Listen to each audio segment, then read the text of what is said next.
Hey everybody, welcome back. This is part two of the John Coltrane, Johnny Hartman video, and I thought I would take a minute. Again, you should watch part one if you didn't see it, because I do an overview of the record. And normally I would do this in one video, that's what I'm aiming to do. But I covered some concepts that took the first video quite a bit longer than I intended. And then in the second video I'm going to also talk about some topics that we just need to have a vocabulary about, so that we can talk about how to listen to these songs and sort of understand what's going on. So again, John Coltrane and Johnny Hartman, the release on Impulse. Acoustic Sounds vinyl version is the version I'm using. In the first video, and I think I'll probably repost it, links to Songwhip and also to where you can buy the Acoustic Sounds version. So in the overview I talked a lot about the history of the record and what was going on during the time it was recorded. I thought I would take this time to go through and sort of break down the individual tracks and talk a little bit about how to listen to each track and what's going on, and sort of highlight some very specific things in the recording. So just to get a few things out of the way, we need to have some vocabulary, some terminology that will allow us to sort of intelligently talk about, or try to intelligently talk about this music. So we need to talk about melody, harmony, form, what is the chorus versus the head, what's a vamp, and then what's a solo. So I just want to get those concepts out there. So melody is generally what the singer is singing. It's the musical phrase that's the main dominant musical line of a song. Okay, it's usually like what you hear on the radio, what the singer is singing, but it can also be without words. It can be, the melody can be performed by like the horn player. John Coltrane takes the melody of the song quite a bit, but the melody is still the dominant musical line in the composition, as opposed to the harmony. Harmony is the chordal movement through the piece of music. So a chord, it's a collection of notes that come together to form a harmonic unit that can then be grouped together to form the composition.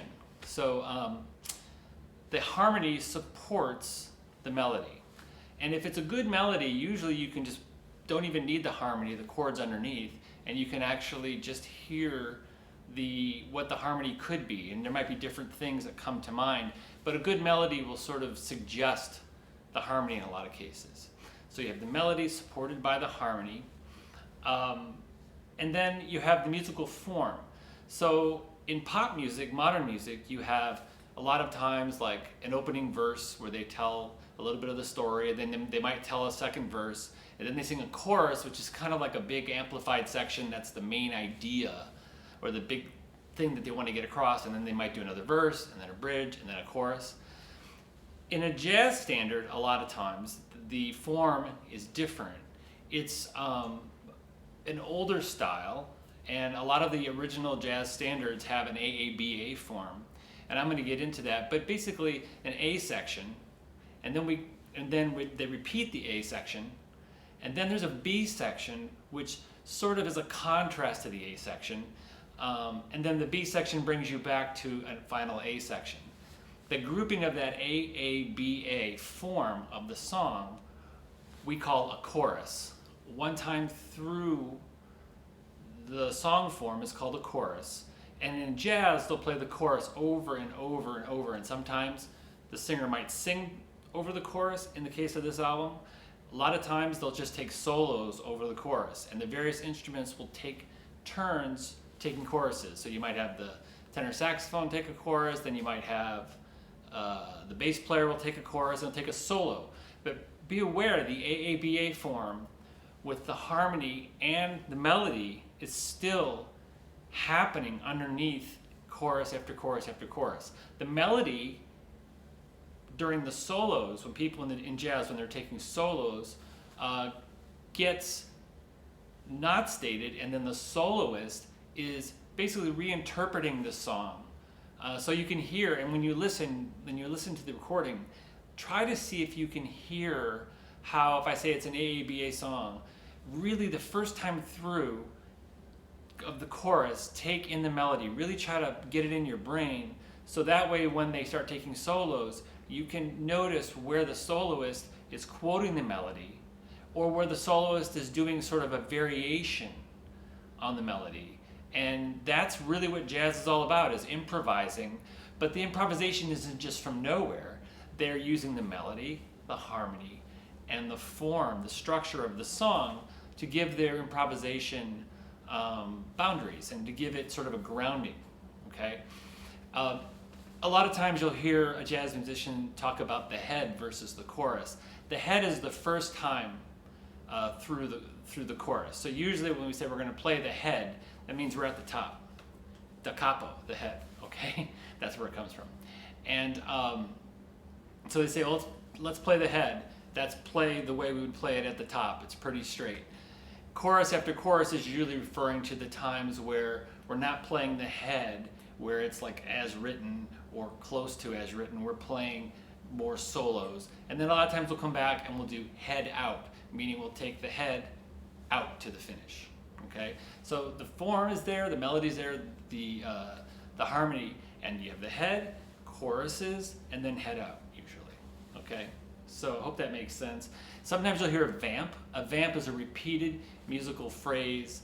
A lot of times you'll hear a vamp to set up, like Autumn Serenade on this record has a vamp in the beginning, and then it goes into the verse of the song. A vamp is just a repeated musical section in its simplest form.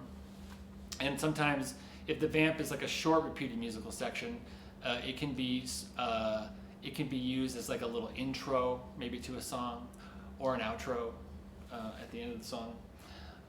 So melody, harmony, form, head versus chorus, vamp, and they take solos over the form. So now we have our vocabulary. Let's get into the tunes. Okay, They Say It's Wonderful, that's the first tune. Irving, Berlin, Annie Got Your Gun, 1946. It's a ballad, it's an AABA tune, 32 bars. And one thing that's interesting about that is, remember I talked about AABA. Well, the A section is 8 bars long. Okay, it's in 4/4 time, yeah. And it's quarter note gets the beat, 4 beats per measure. So if you count 1, 2, 3, 4, 1, 2, 3, 4, 1, that each of those 4 beats is a measure. So when you're listening to the song, be aware of, and through all these songs, when you're in the A section, try to count yourself 8 measures. And notice when it starts over, oh, that's the A again, okay, A, A. And then when that A is done, then, oh, now we're in the B section. Okay, well, I've got 8 bars of B here. Try to keep your place and then go back and do another A. I studied with a guy named Alan Dawson, very famous drummer. I was really fortunate to study with him. And one of the things he would have me do is he would have me take songs like All the Things You Are, Autumn Leaves, whatever it is, and I would sit down and learn the melody, learn the structure of the song, and then I would practice taking solos, keeping it in my head, singing it out loud though, the melody, and then taking a solo on the drums, which is my instrument. And all jazz musicians practice that because that's basically what they're doing in the context of playing with a group or as a soloist. But this one, Irving Berlin wrote this for a movie, Annie Got Your Gun. Notice there's a double time that happens during the solo. And what happens is the drums, the band stays playing 1, 2, 3, 4, but the drummer, Elvin Jones, implies a double time feel. Even though the song isn't twice as fast, he does this. And the reason why they do this is to sort of break up a ballad so that the ballad doesn't just plod along and just go, oh my God, when is this going to be over? It gives it some texture, gives it some movement, and it also gives it some contrast. So try to keep an eye on those things. Try to really say, okay, AABA, 32 bars, and listen for the double time in the drums, in the solo. And then the next tune is Dedicated to You, another ballad. So this whole album is ballads except for the last one, which is an odd little tune. So the second tune on side 1, again, another AABA 32 bar tune. And what you're going to find is jazz music from this era, the musicians love to play over AABA 32-bar tunes because it's a standard pattern.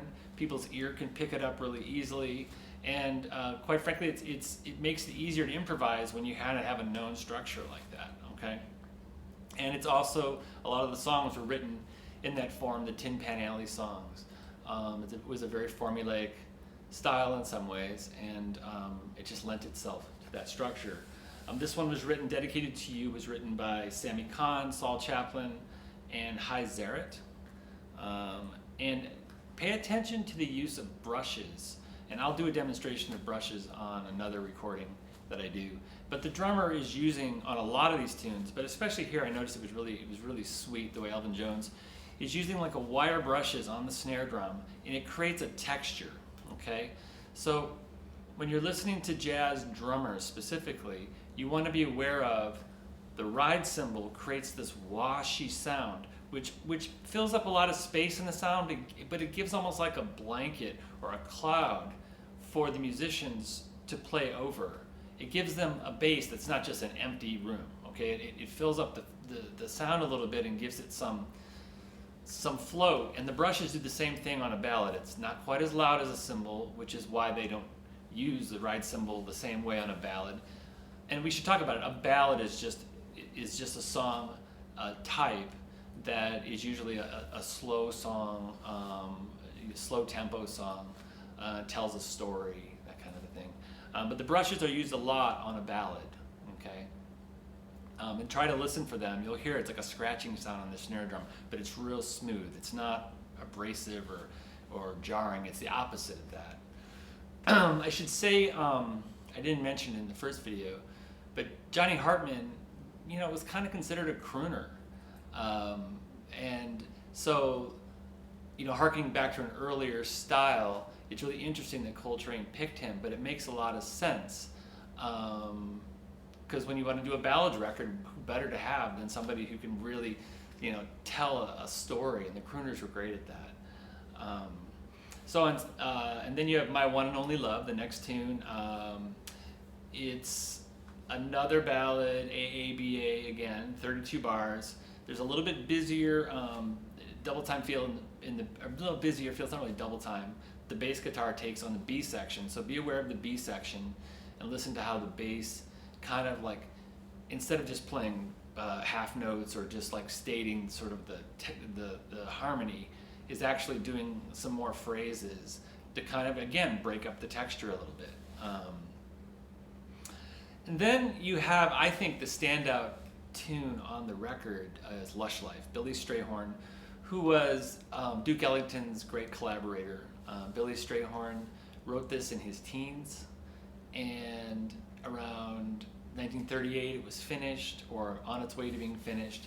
And the story goes he auditioned for Duke Ellington in like 1939 and played Lush Life, this song that he'd been working on. And this Ellington, I guess, was impressed enough by his piano playing and singing that he hired him to be a member of his band, and was really a co-writer and an arranger that was a key ingredient to Ellington's success, for sure.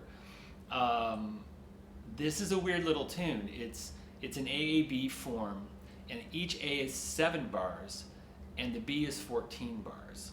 So it's 7-bar phrases. So A, A, B, but the B is like a 14. It's a double 7 phrase.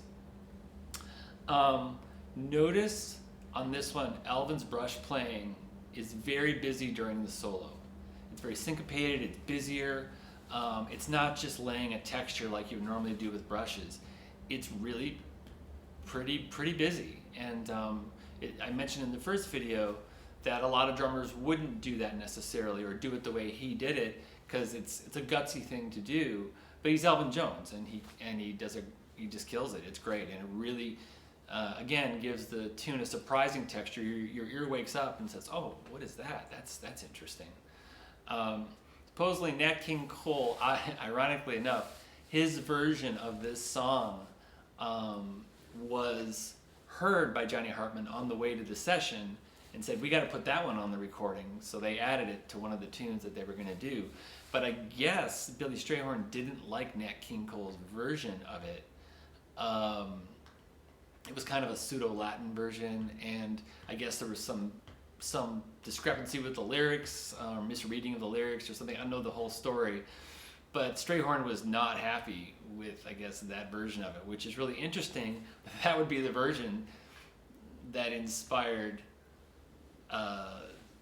Johnny Hartman to put this on the record. So, and then the next tune is "You Are Too Beautiful," Rodgers and Hart, 1932. Again, another movie song. "Hallelujah, I'm a Bum," Al Jolson, controversial figure, but again from a movie. And you'll notice a thread here. A lot of the songs that the jazz musicians would solo over were for movies or were for theater, and they were songs that people knew. Okay, people knew these songs, so people nowadays don't know them, or a lot of them. But back then, these tunes would have been like front page news, things people would have known. They would have been humming or been singing around the office, and then they might hear a jazz musician taking their take on the song, and it would be familiar. Okay, it wouldn't be like, what is that? It's like, oh, that's interesting, that's nice. Notice that the lyric opens with the title of the song. That's a very standard technique in this genre. AABA, 32-bar tune again. And McCoy Tyner takes an especially nice piano solo on this.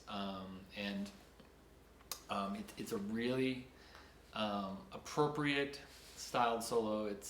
But it's pretty inventive, and I enjoyed it. And then the last cut is "Autumn Serenade." And I remember the first time I heard it, I thought, wow, that's a weird tune to put on an album like this. But Coltrane was kind of a strident guy and would do what he wanted to do. And I think, I don't totally know why they chose "Autumn Serenade." It's kind of like a jazzy rumba. It's written by Peter DeRose, Sammy Gallup, 1945.